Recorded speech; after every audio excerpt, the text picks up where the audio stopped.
New York is an attorney state. So both sides, the seller and the purchaser, will have their own attorney.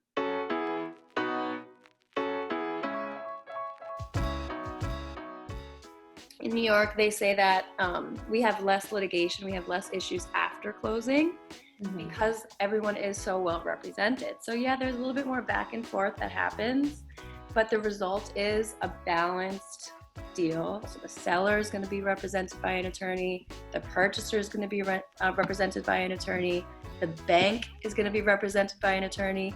If there's a co-op or a condo, they're going to be represented by an attorney. The whole family. The whole family. So there's just like, there's a whole, you know, there's plenty of seats at the table.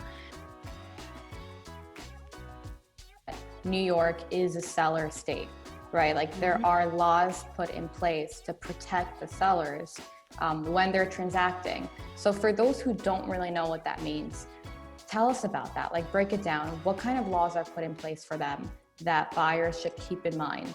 So this is something that buyers also get a little bit taken aback by sometimes. But in New York, the buyers really have a very big responsibility to do their due diligence on their own before buying. So they say, you know, I love this place. It's got the perfect, you know, outdoor space, and I'm about to actually pull the trigger and buy it. But before they buy it, they have to do a full due diligence on it. And sometimes I have buyers say like, okay, why do I have to do all this? Like the seller's the one I'm paying. Why can't you have the seller just tell me everything they know? At the time, it could be a little bit painful, you know, because you have to really go through that work to go through it.